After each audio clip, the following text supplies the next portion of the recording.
I've had quite a few conversations recently with women who are so worried that they're never going to get their baby. And I remember that feeling so vividly, that fear that maybe it was never going to happen for me. And I remember even just thinking those thoughts would make me feel physically sick. So if that's where you are today and you've had lots of setbacks and a really long journey, let's talk today about how you can cope during this really intense season. So if this is you, the first thing I want you to do is just stop.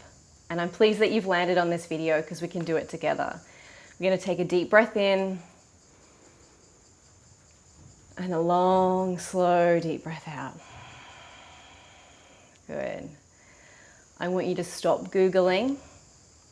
I want you to stop beating yourself up about all the things you did and didn't do. I want you to stop trying to do everything perfectly. I often work with women around fertility who are trying to do everything immaculately. No toxins, only organic food, taking all the supplements, doing all the right exercise, and it's like, just that list feels exhausting. So I want you to just take a little step back from it. You don't have to quit entirely, just a little step back. Give yourself a little bit of space, a little bit of breathing room, a little bit of an opportunity to live just for the sake of living, not for what often happens, which is we become consumed by trying to conceive, that our entire life becomes revolved around fertility.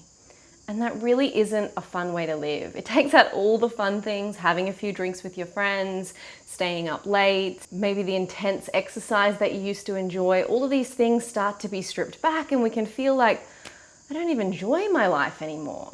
And so if that's you, I really want to encourage you to still live your happy life, whatever that looks like for you. And I know some of my clients push back against this. They think, but if I'm not doing all the things and we already have less of a chance, am I ruining my chances of conceiving? And I don't think that's the case. I think fertility really relies on a whole range of different factors working together.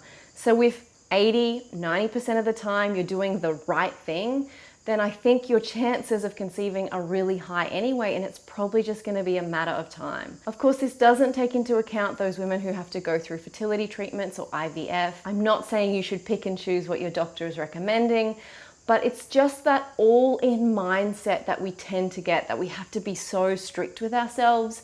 I think it's okay to take a step back from that. Have the occasional glass of wine. Go out on the occasional late night and enjoy yourself. Keep doing those things that made you feel good, because I think the counterbalance of that, of doing stuff that makes you feel good so that your stress levels are lower, is going to be overall better for your fertility in the long run. And at the end of the day, in 5 years' time, you'll be looking back on the last 5 years, whether that baby is in your arms or not. And I want you to look back and say, I enjoyed my life. You can enjoy your life and get a baby, or enjoy your life and unfortunately maybe it won't work out for you. But the part that you can control is whether you enjoy your life. So invest your time into doing things that make you happy, staying super connected with your partner, spending time with friends, still building on your career, because that time is going to pass anyway. And I don't want you to look back in 5 years' time and feel like you wasted it worrying about all the things you were doing wrong, stressing about what was going to happen, and really stressing about something that we don't have any conscious control over. Of course, we can make the right choices around diet, around lifestyle, around learning about our fertility and all the things, but I don't think having a grip hold, a vice hold, strangling all our joy in our life by doing all the things is going to make it better for your fertility or for how you enjoy the process. So maybe just let's let go a little bit. And here's the fun thing. Often when we stop living in that obsessive, trying to control everything state, we start making better choices anyway. We make better choices around the food we're eating, about the lifestyle we're living.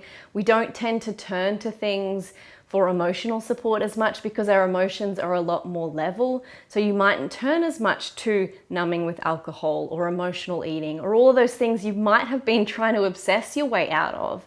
But actually by letting go of the obsession and being more kind and compassionate to yourself, you'll probably find that you'll make those better choices anyway. The biggest change I often see in women is that they make better choices around their own bodies.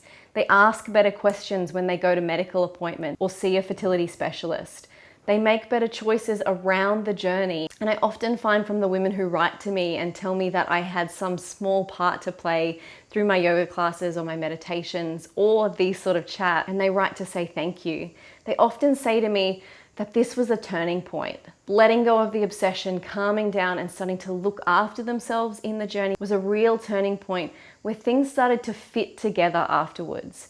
And I do find that was true for myself as well. It wasn't until I took a big break from trying to conceive, so this came after 3 losses in 12 months, and I just had to say, no, this is enough. I need to step back. I need to look after myself, deal with my anxiety, look after my other 2 children. And if you want to know more about what my break looked like and what I did during that break, I'll leave the link in the description box below.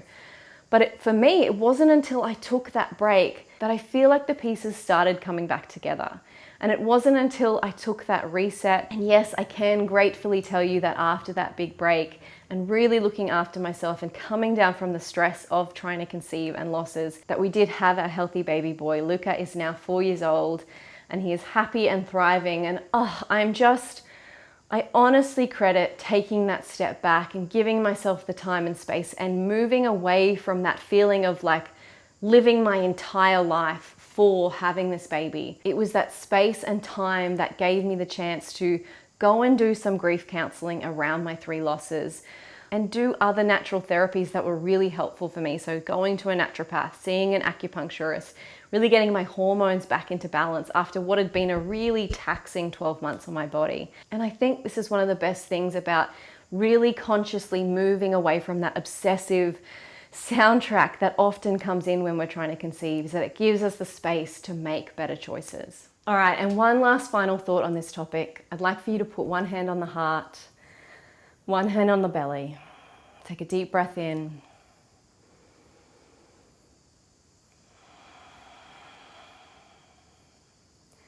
I want you to work on finding a way to trust that it's all going to work out.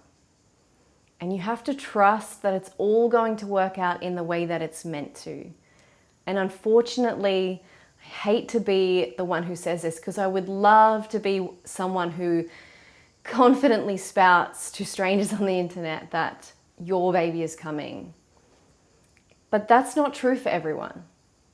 And I don't want to give you false hope. I want you to have hope, but it's not going to be false hope from me. Most of you will go on to have a healthy baby. All of you can have your family if you trust that it's going to work out and that you're going to get there the way that you're meant to. Families can look and feel very different for everyone. And I want you to hold on to hope that your family is in the process of being created.